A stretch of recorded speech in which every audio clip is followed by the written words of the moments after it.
네, 그러면 이제 장점을 이제 다 얘기했으니 이런 장점이 있는 그런 좋은 공공기관에 가기 위해서는 어떻게 네, 채용 과정을 밟아야 될지 좀 얘기를 나눠보면 좋을 것 같아요. 그럼 이제 첫 번째 단계는 이제 네, NCS 필기 전형이 되겠는데 네. 네, 필기 전형 전에 네. 필기 전형 전에 서류 전형이 되겠는데 이거에 대해서 한번 얘기가 나눠봤으면 좋겠어요. 그래서 각 기관에서는 이제 자기소개서를 볼 때 어떤 부분이 좀 더 이런 부분이 드러나면 어필이 되는지 등등등 해서 좀 어떤 팁을 주셨으면 좀 좋겠습니다. 일단 저희 5급 정규직 기준으로 말씀드리면 저희 서류 전형은 이제 크게는 자기소개서 40 그리고 자격증 60으로 나뉘어요. 그래서 자격증 60점을 가져가는 게 가장 큰 메리트고요. 또 자격증 60은 또 세부적으로는 OA 자격증 그리고 직무 자격증으로 나뉘는데 꼭 지원자분들께서는 본인이 취득할 수 있는 자격증을 다 취득하셔서 그 점수는 무조건 가져가셨으면 좋겠습니다. 그리고 자기소개서 같은 경우는 이제 정성평가이다 보니까 제가 평가 점수를 어떻게 하면 잘 받는다 이렇게 말씀드리기는 힘들 것 같고 자기소개서 작성할 때 이제 감점이 되는 부분을 말씀드릴 수 있을 것 같아요. 첫 번째는 이제 300자 이상 그리고 1000자 이내 이렇게 돼 있으면 보통은 300자보다는 보통 대부분의 지원자분들은 800자, 900자 정도 쓰시는데 간혹 가다가 보시면 301자 막 이렇게 쓰시는 분들도 있고 200자 후로 내셔서 아예 지원 자체가 안 되시는 분들도 있거든요. 그래서 그런 부분을 많이 조금 생각을 하시고 두 번째는 이제 여러 공공기관을 쓰시다 보니까 타 공공기관을 지원하는 거를 그대로 붙여서 쓰시는 경우가 있어요. 그 부분은 이제 0점 처리가 돼요. 그래서 그 부분도 신경 쓰시고 마지막으로는 이제 단순한 문항 반복 내가 어떻게 했다라는 거를 첫 번째 문항, 두 번째 문항 똑같이 시작하시는 분들이 되게 많아요. 내가 대학교 때 어느 동아리에 들어서 이렇게 했다 이런 분들이 있는데 같은 문항 반복 같은 경우도 이제 점수에서 감점이 될 수 있으니까 꼭 주의하셔서 자기소개서를 작성하는 게 좋을 것 같습니다. 네. 자기소개서에서도 이제 모든 공공기관이 그런 것 같아요. 이제 그 기관명을 제대로 써야지 그렇지 않을 경우에는 아예 떨어지거나 아니면 감점되거나 그게 되게 크리티컬한 부분인 것 같거든요. 그랬을 때 꼭 자기소개서를 쓰고 그다음에 한번 이렇게 좀 검토하는 부분이 굉장히 필요할 것 같습니다. 그랬을 때 산업인력공단에서는 어떤 식으로 해서 자기소개서가 작성되면 좋을까요? 일단 저희 기관 같은 경우에도 일단 저는 인사 담당자가 아니라서 일단 가장 최근에 있던 채용을 가지고 말씀을 드려야 할 것 같은데 저희는 가장 최근에 6급 정규직 일반직을 채용했고요. 이거 관련해서 저희 같은 경우에는 기관 같은 경우에는 서류 전형이 없다는 게 서류 전형 자기소개서만 정말 성실하게 작성만 해주시면 모두에게 필기 전형을 칠 수 있는 기회를 부여하기 때문에 자기소개서는 정말 성실하게 쓰면 되고요. 아까 그 산림복지진흥원 담당자분께서 말씀해 주신 것처럼 되게 의미 없는 문장을 나열하거나 아니면 기관명을 잘못 적거나 이런 것만 아니면 다 필기 전형 치실 수 있고요. 다만 저희가 서류 전형을 보지 않는다고 자기소개서를 정말 대충 쓰시는 분들이 있을 것 같은데 자기소개서 같은 경우에는 저희가 면접 전형에서 활용을 해요. 자기소개서를 기반으로 질문을 하기 때문에 자기소개서는 정말 지원하는 직무에 맞게 자기의 경험과 역량이 잘 드러나도록 기술해 주시면 될 것 같고요. 저 같은 경우에도 면접을 볼 때 자기소개서에 관련한 질문이 나왔어요. 가장 기억에 남는 게 면접위원분께서 제가 쓴 자기소개서가 몇 점이냐, 몇 점 같으냐 라는 질문을 했는데 그때 정말 당황한 기억이 있거든요. 따라서 자기소개서는 정말 성실하게 직무 중심, 역량 중심으로 기술해 주시면 좋을 것 같습니다. 네. 그런 면접 질문도 나올 수도 있군요. 내가 자기소개서 썼는데 이게 몇 점이냐. 네네. 사실 이제 대부분 몇 점이라고 하셨어요? 저는 100점이라고 했습니다. 100점이라고? 네. 저는 그 자대다 면접이었는데 제 이전에 지원자분들이 다 60점, 80점 이렇게 말씀하셔가지고 다 혼나길래 저는 100점이라 했고요. 정말 100점이라고 생각하냐고 하길래 제가 생각하기에는 100점이라고 생각해서 냈다고 했습니다. 그냥. 그러니까 별말 안 하더라고요. 모든 건 다 자신감에서 근거해야 되지 않을까 그런 생각이 드네요. 그랬을 때 정보화진흥원은 어떻게 또 작성이 돼야 될까요?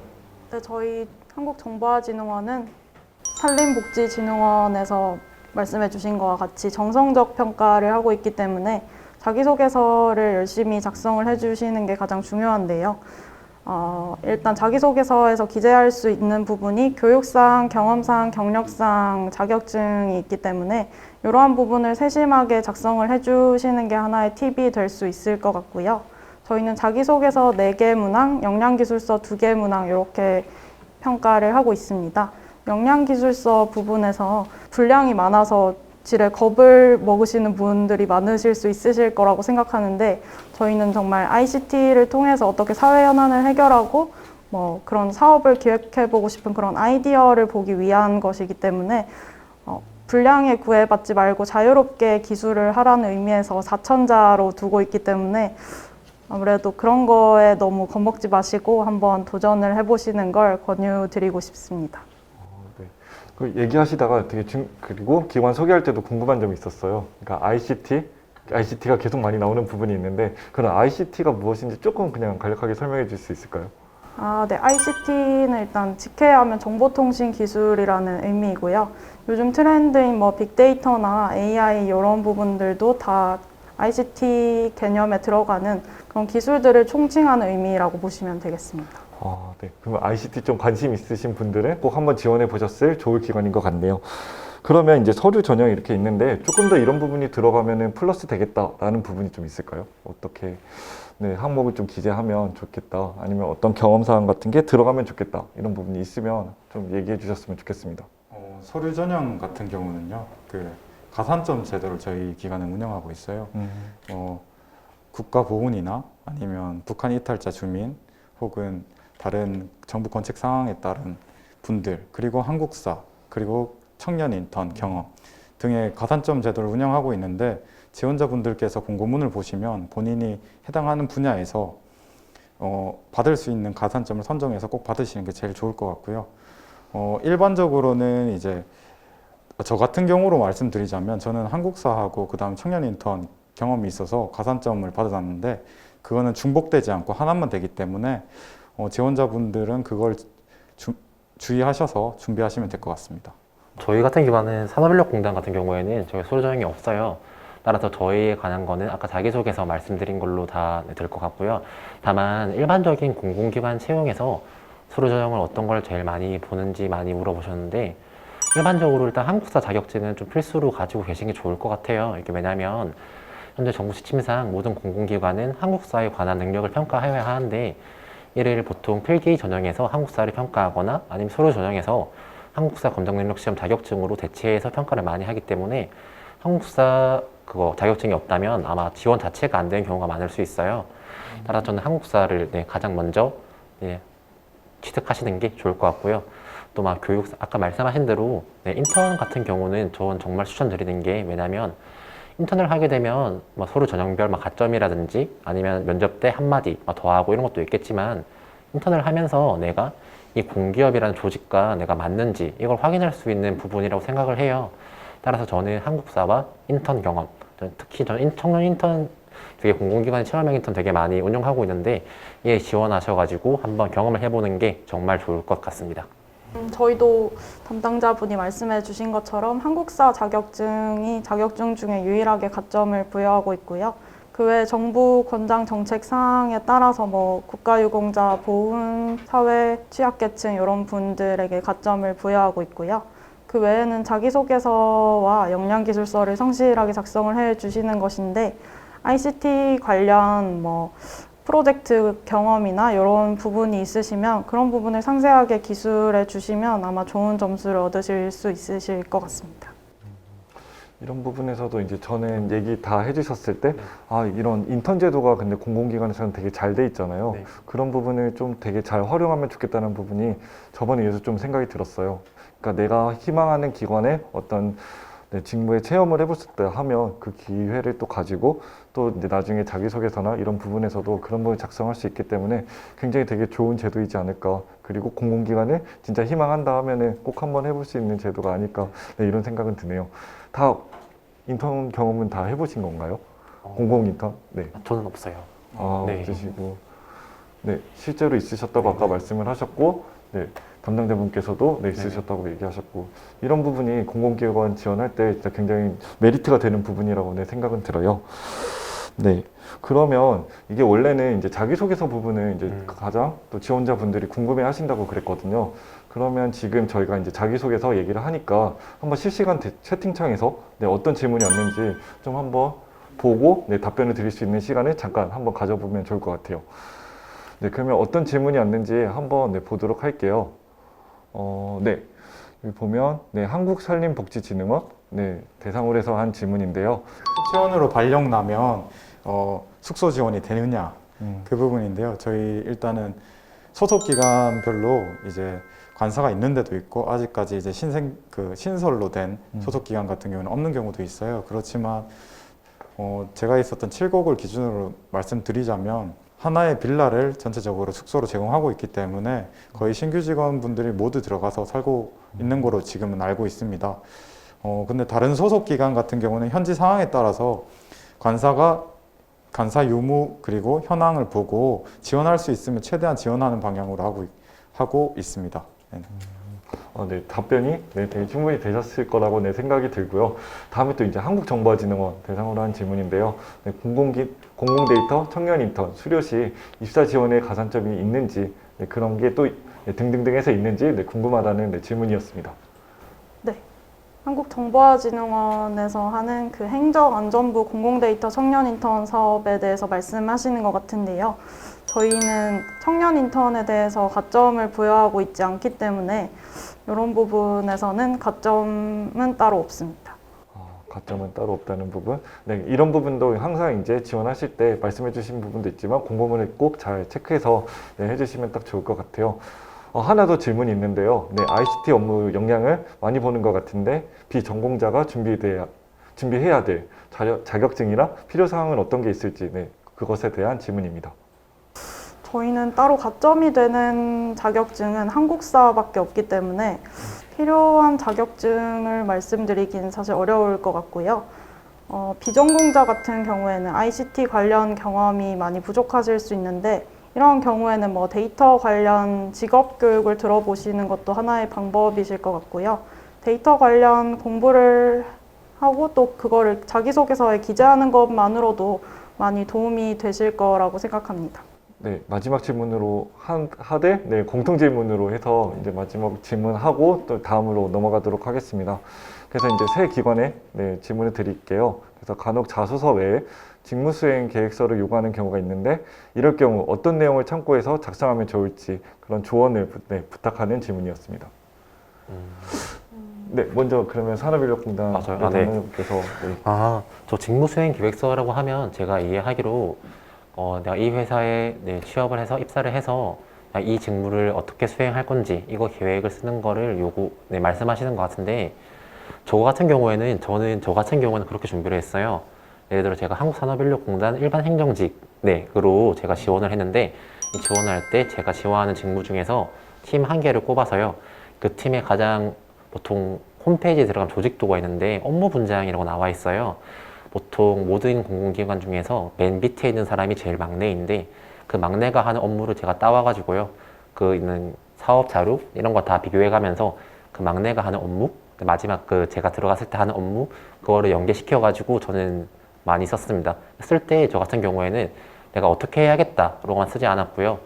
제가 이 직무를 수행함에 있어서 이런 능력이 필요할 것 같은데 내가 여태까지 살아오면서 이러한 경험이나 경력이 이 직무를 수행하는 도움이 될 것 같다라고 해서 이 경험이나 경력에 대한 세부 사항을 작성하였고요. 이 세부 사항에서 내가 얻은 역량과 이 역량을 통해서 내가 이 직무에 어떤 식으로 내가 아웃풋을 만들어낼 수 있을지 이거를 위주로 저 작성했던 것 같아요. 네. 엄청 핵심적인 내용을 잘 설명을 또 해주신 것 같아요. 네. 그랬을 때 또 다른 기관 담당자분께서도 네, 얘기해 주셨으면 좋겠습니다. 저희 같은 한국정보화진흥원 같은 경우에도 직무수행 계획서를 제출하도록 하고 있는데요. 제가 드리고 싶은 팁은 저희 지원하고 싶은 그 회사의 사업에 대해서 조금 구체적으로 공부를 하시는 게 많이 도움이 될 것 같습니다. 저희 원에서도 다양한 ICT 관련 사업들을 하고 있는데 만약에 본인이 희망하는 어떤 희망 부서의 어떤 사업에 대해서 구체적으로 본인이 어떻게 인풋을 하고 싶고 그런 부분에 대해서 보도 자료도 많이 공부를 하시고 이런 부분을 기재해 주시면 아마도 평가위원분들이 보시기에 약간 요돈 봐라 이런 식으로 좀 네, 되게 긍정적으로 평가하시지 않을까 그렇게 생각됩니다. 네. 순간 되게 얘기하실 때 조리 있게 하시는 그런 이미지였는데 갑자기 요놈마라 했을 때 조금 네, 당황하긴 했는데 네. 그러면 이제 마지막으로 네, 답변을 좀 해주셨으면 좋겠어요. 저희 5급 같은 경우는 사실 직무 수행 계획서를 따로 받지는 않고 있는데요. 저 경력직은 받고 있는 거로 알고 있는데 아무튼 저도 공공기관 타기관을 준비하든지 어디를 준비할 때 직무 기술서가 일단은 공개가 되잖아요. 그 부분하고 그리고 해당 기관, 그러니까 저희 진흥원 같은 경우에서 주요 하는 업무들이 다 홈페이지에 다 공개가 되어 있어요.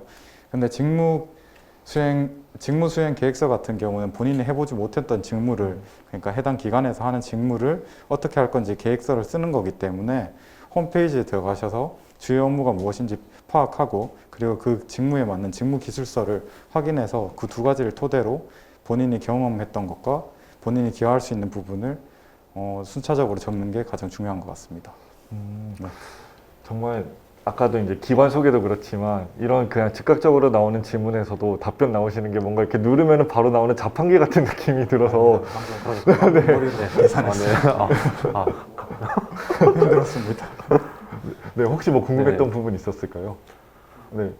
네, 뭐 얘기하시려는 부분이 있었는데 아니죠? 없었어요. 네, 없었습니다. 제가 생각했던 부분이. 액션을 잘못했군요. 죄송합니다. 네.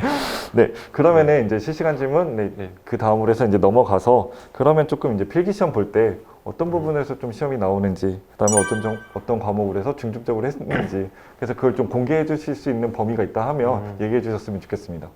정보화진흥원부터 해서 좀 이제 필기 전형이 좀 다른 부분이 있잖아요. 네네, 그것까지도 좀 같이 해서 설명해 주셨으면 좋겠습니다.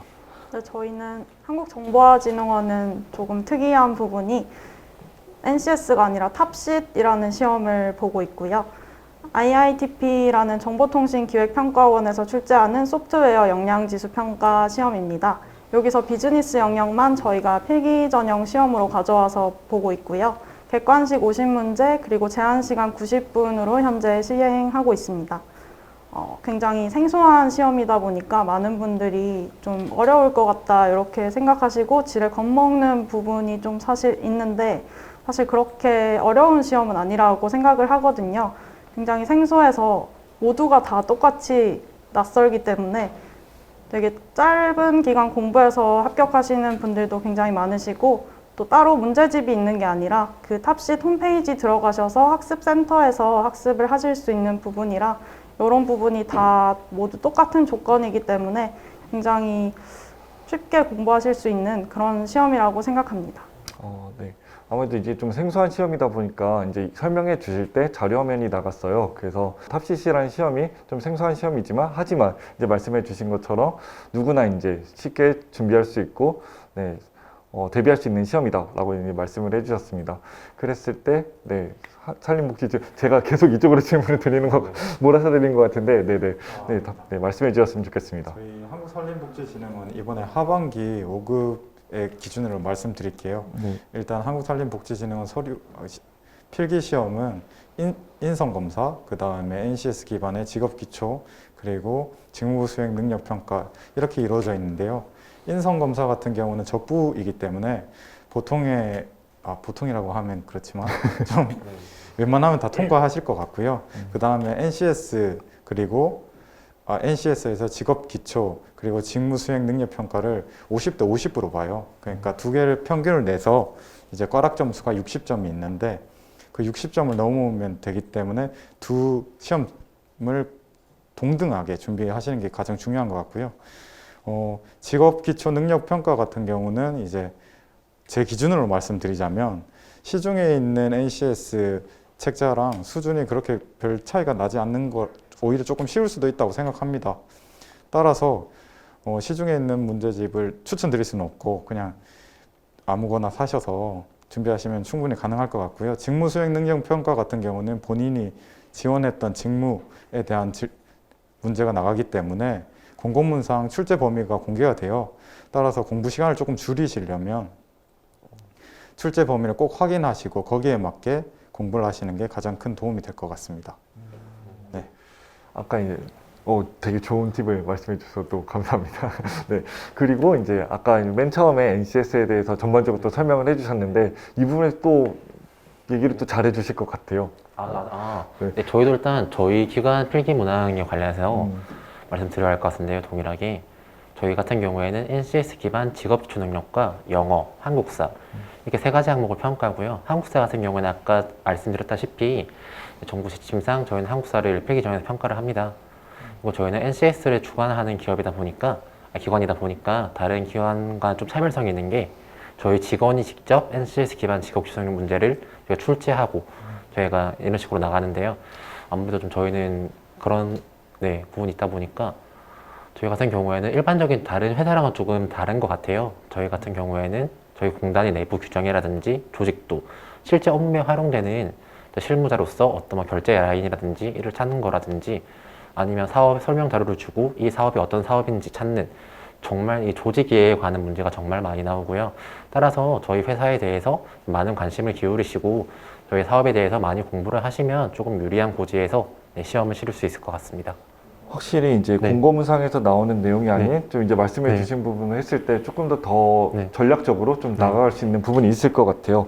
그러면 이제 필기까지도 이제 됐다 하면 이제 마지막 네. 단계인 이제 면접에 대해서 얘기를 나누면 될 것 같아요. 면접도 어떤 기관은 1차 면접으로 끝나는 경우도 있지만 1, 2차 면접까지도 가는데 네. 또 그 면접 과정도 다 다르다고 네. 들었어요. 그랬을 때 정보진흥원은 어떻게 해서 진행이 되나요? 저희 정보화진흥원은 1차 면접 전형, 2차 면접 전형 이렇게 두 번 실시하고 있고요. 1차 면접 전형은 올해부터 도입된 PT 면접을 실시하고 있습니다. 먼저 40분 동안 자료를 작성하시고 5분 발표, 7분 질의응답으로 진행을 하고 있습니다. 면접을 보러 오시면 먼저 자료 작성장으로 이동을 하셔가지고 본인이 지원한 직무에 대해서 두 가지 주제를 보실 거예요.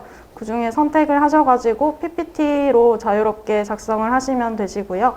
끝나시면 이제 발표 순서를 추첨을 하실 거고 잠시 준비를 하시다가 들어가셔서 면접위원 5분 앞에서 발표를 하시고 또 질의응답을 진행해서 이렇게 진행을 하고 있습니다. 그리고 2차 면접에서는 저희가 면접위원 5분, 면접자 3분 이런 식으로 들어가서 40분 정도 진행을 하고 있고요. 일반적으로 생각하시는 그런 다대다 면접으로 뭐 조직관, 인성, 직무 능력 폭넓게 평가를 하고 있습니다. 되게 특별하다고 생각이 좀 드시지 않으세요? 그냥 대부분 보면 그냥 앉아가지고 그냥 면접장에서 뭐 다대다나 아니면 1대1로 이렇게 3대1 뭐 이런 식으로 진행이 되는데 PT까지 있다는 부분이 되게 특이하게 들렸어요. 네. 또 PT 면접 이런 걸 준비하다 보면 되게 당황하고 이런 지원자분들은 없나요? 아직까지도 없었는데 네. 대부분 차분하게 작성을 진짜요? 하시고 네. 준비하신 거를 잘 가서 하시더라고요. 정말 능력 있는 지원자분들만 만나봐요. 네, 저 같으면 되게 당황했을 것 같은데. 저라도 혹시- 그랬을 것 같습니다. 그렇죠. 혹시 그럼 PT 할 네. 때 그 디자인 네. 같은 것도 중요시 보나요? 디자인보다는 아이디어 위주로 보고 네. 있습니다. 뭐 그런 전반적인 흐름이나 뭐 추진 배경, 뭐 추진 목적 이런 거는 들어가는 게 좋지 않을까요? 그래서 저도 이제 제한된 시간 내에서 인터넷도 끊겨 있다고 얘기하셨잖아요. 그럼 그랬을 때 막 급하게 쓰다 보면 뭐 오탈자가 날 수도 있고 뭐 서식이 막 이게 뒤틀리거나 이렇게 되는데 그러면 그럴 경우에도 많이 간점되는 부분일까요? 저희도 평가위원이 매번 바뀌다 보니까 제가 딱 말씀드리긴 어려울 것 같은데 제가 평가위원이라면 사실 아이디어나 얼마나 ICT 기반 기초 지식이 있는지 이런 게 중요할 것 같고 사실 오탈자 하나 정도는 저라면 너그러이 봐줄 것 같습니다. 오타자 하나 정도는 봐줄 수 있다고 네, 말씀을 하셨습니다. 네, 그럼 이제 다른 기관의 면접은 어떻게 진행이 되나요? 네. 저희 산업인력공단 같은 경우에는 매번 채용 계획에 따라서 좀 면접하는 방식이 좀 달라지긴 하는데요. 일단 기본적으로는 아까 정보화진흥원 측에서 말씀하신 대로 저희 상황이랑 경험 면접은 거의 필수로 봅니다. 필수로 보고 그 해당 직무에 따라서 필요성이 느껴진다고 하면 PT 면접과 토론 면접 이렇게 총 4가지 면접 방식을 사용하게 되는데 가장 최근에 채용한 방식으로는 상황과 경험만 한 걸로 저는 알고 있어요. 관련해가지고 경험 면접 같은 경우에는 주로 탐침 질문을 많이 하고요. 예를 들어 뭐 질문이 갈등 상황을 뭐 극복한 경험에 대해 말해달라라고 하면 이런 식으로 이렇게 팀 프로젝트를 하는데 팀원들과 갈등이 있어가지고 잘 못했다. 근데 의견 조율을 다 잘해가지고 뭐 좋은 성과를 냈다. 라고 말을 하게 된다면 그에 대해서 뭐 구체적인 상황을 제시해달라고 한다거나 그 팀원이 몇 명이었나, 언제 어디서 정확하게 이렇게 해서 거짓말을 하냐 안 하냐 이런 탐진 질문을 좀 많이 했던 것 같고요. 이 경험 면접에서 끝나는 게 아니라 이거를 기반으로 상황 면접 때 이거에 얻은 역량을 네가 지원자분께서 뭐 지원한 직무에서 어떤 식으로 발휘될 것 같으냐 이런 식으로 엮어가지고 상황 면접까지 엮어가는 계속 팔로우업 되는 이런 질문을 많이 했던 것 같아요. 저희 옆에서 산업인력공단에서 유사하게 저희 진흥원도 그 상황 면접과 경험 면접으로 이루어지고요. 이번 하반기 공채 5급 기준으로 말씀드리면 일단 다대일 저희도 3대1로 면접이 진행됐고 약 20분간 면접이 진행됐습니다. 상황 면접 같은 경우는 상황 면접지를 미리 주고 그걸 읽고 들어가서 경험 면접, 상황 면접 순으로 진행이 되었고요. 경험 면접 같은 경우는 이제 본인이 평소 살아오면서 경험했던 부분들에 대해서 탐침 질문 똑같이 이제 들어가는데요. 본인이 지원자분들께서 보통은 이제 보통은 아니고 본인의 경험을 좀 과대포장하거나 거짓이 있을 수 있는데 이 부분 같은 경우는 면접관 분들께서 다 집어내시는 것 같아요. 그래서 진실적으로 답변해 주시는 게 가장 중요한 것 같고요. 상황 면접 같은 경우는 일단 본인이 지원했던 직무에서 만약 입사했을 때 발생할 수 있는 문제를 제시하고요. 거기에 따른 문제 해결 능력을 조금 물어보는 편입니다. 따라서 지원자분들께서는 본인이 지원하는 직무에 대해서 평소에 이런 일이 생기면 어떻게 대처를 해야겠다라는 생각을 평소에 하고 계시면 상황 면접 또한 쉽게 넘어갈 수 있을 것 같습니다. 저 같은 경우는 이제 3년 정도 지나서 면접 그 질문이 그렇게 기억은 나지 않는데 하나 기억나는 게 있어요. 이건 같은 경험 면접이었던 것 같아요. 보통 일주일에 산은 몇 번 가느냐. 그러니까 저는 그때는 좀 패기가 있어서 3번 갑니다라고 답을 했는데 사실 3번 가지 않았습니다. 그래서 엄청 당황했고요. 거기에 따라서 3번이나 갑니까? 이런 질문도 답을 받은 적이 있어요. 그래서 저는 그 시험 준비하면서 머리풀로 뒷동산 정도 올라갑니다. 3번 정도. 그런 식으로 넘어간 적이 있는데 지원자분들께서도 이제 저처럼 조금 과대포장하시면 조금 힘든 경험을 하실 수 있습니다. 네. 근데 좀 일반적으로 진짜 공공기관 채용할 때 면접 때 보면 정말 이 면접관 분들은 이 사람이 진짜 진실을 말하는지 또 거짓을 말하는지를 탐침하는 질문을 되게 많이 하기 때문에 자기소개서는 최대한 진실하게 작성해 주시는 게 정말 좋을 것 같아요. 네. 그래서 이제 계속 이제 자기소개서를 이제 아까 전부터 계속 이제 강조점을 얘기해 주셨던 게 그게 계속 이제 면접까지도 가는 부분이잖아요. 그렇게 했을 때 자기소개서도 되게 진실되게 쓰고 그게 또 이제 면접 때 가서도 그에 기반으로 해서 진실되게 얘기하고 해야 되는 부분이 있을 것 같아요. 그래서 이제 아까도 이제 말씀해 주셨을 때 뭐 면접 때 어떤 질문이 있었냐 이런 부분이 있었는데 또 뭐 추가적으로 좀 몇 개 더 얘기해 주실 부분이 있을까요? 네. 기억나는 뭐 면접 질문이라든가. 네. 근데 저 같은 경우는 아직까지 기억나는 게 제일 기억나는 건 아까 자기소개서 몇 점이냐 이거였고요. 두 번째로 질문이 나는 게 주말 근무 가능하냐 였는데 네, 저는 솔직히 이 저희 산업인력공단 이거 준비를 하면서 저희가 주말에 일이 많은 걸 알고 있었어요. 좀 기사나 이런 시험을 집행하는 부분이 있다 보니까 이런 걸 하면서 주말 근무 좋다. 다만 주말 근무를 하면서 그에 대한 뭐 보상만 제대로 된다면 좋겠다. 라고 말을 하니까 얼마 받는지 아냐고 물어보더라고요. 그래서 제가 한 10만 원 정도 주지 않나요? 라고 하니까 그거보다 더 많이 주니까 주말에 다 일을 많이 해라.